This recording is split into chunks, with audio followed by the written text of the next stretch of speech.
Operators in NumPy.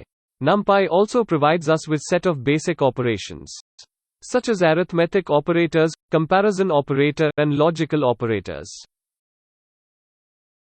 How operations works in NumPy array. NumPy uses indices of the elements in each array to carry out basic operations. Let's see an example. Suppose a student appeared for an exam.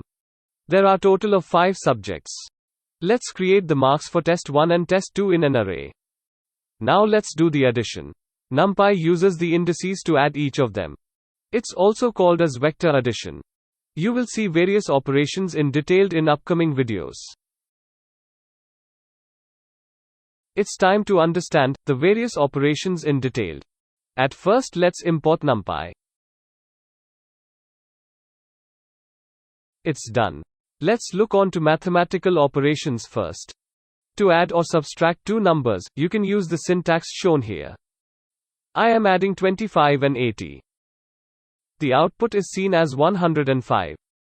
Likewise, you can subtract any two numbers. Now I am giving values as 145. Let's run this. It shows error. Let's find the mistake. Yes, got it.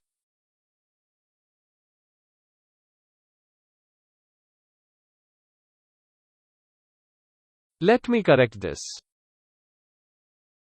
Now run again. You can see the output as 55.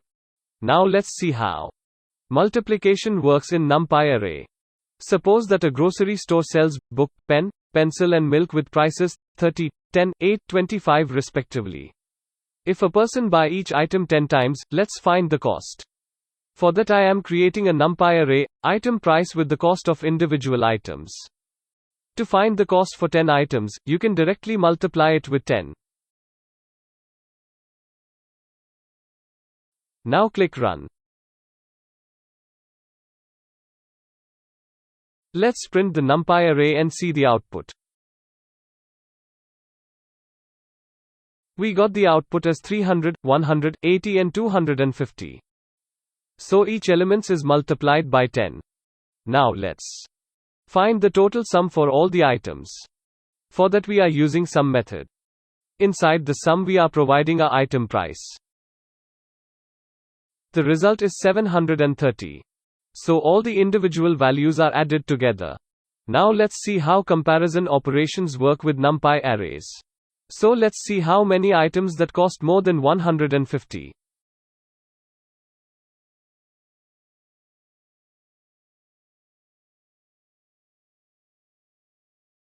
We use item price greater than 150 for this purpose.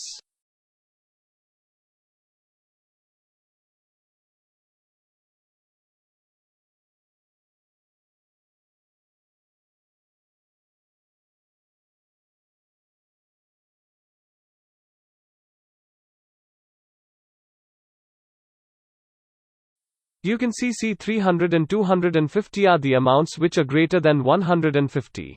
The book and milk is costly in our dataset. What if I removed the item price from here? We are getting Boolean results. This shows the items which are above 150 as true and rest as false.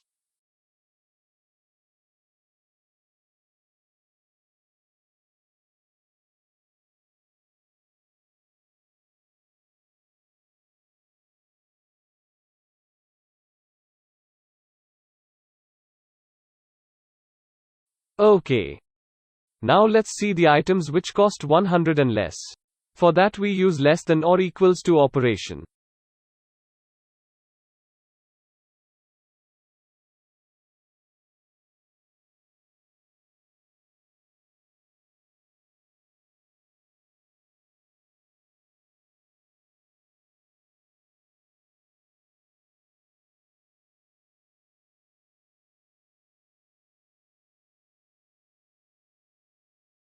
We need to print the array to see the result. Click on Run. There are two items in our list. They are pen and pencil.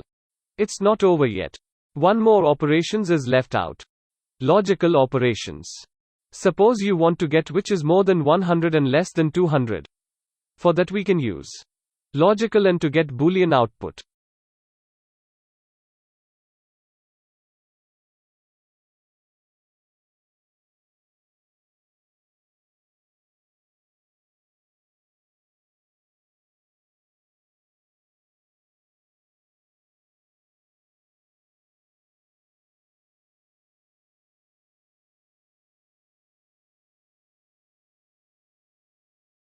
See how we are using logical AND, with two conditions. The value greater than 100 and less than 200. Let's see the output. You got the output as false. Just check with item list and make sure if any values lies between 100 and 200. Similarly you find other values. Let's find the items which are less than 300 using NOT operation.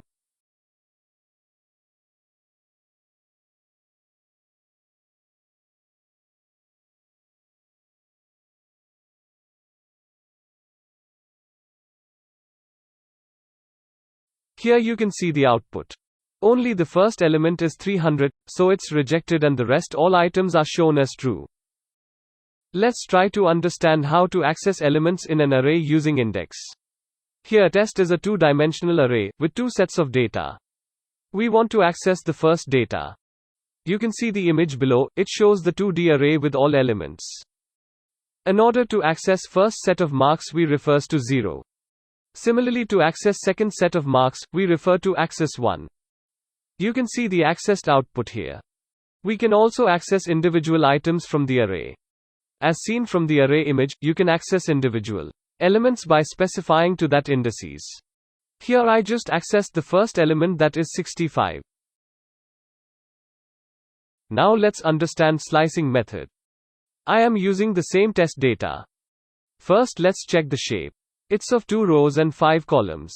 Now if you like to get the mark for a particular subject from both tests, we use the slicing method to access it. As in the image we need to select these two values. You should use colon to select both the rows, and then specify the colon index, which is 0 in this case. After printing the output you can see 65 and 70 is printed as our output. Similarly you can access next set of values. Here I am printing the marks of subject 2. So I used colon for selecting the row and index 1 as specified. I got the required output. We can also use for loop for accessing elements from the array. Here I am using for loop. For I in test, print I, so the for loop checks for each individual items, and the output is printed with all individual elements. These are some of the ways where you can access elements from NumPy array. Boolean is a data types, which holds true or false. We can use Boolean values to check whether the elements in the array meets the specific requirement or not. Let's see an example to understand that. We can take the same example. In order to award excellent, the mark must be greater than or equal to 90. After applying indexing with Boolean technique you can see the normalized data set. The values corresponding to true meets our requirement. In order to see the values, run the code below.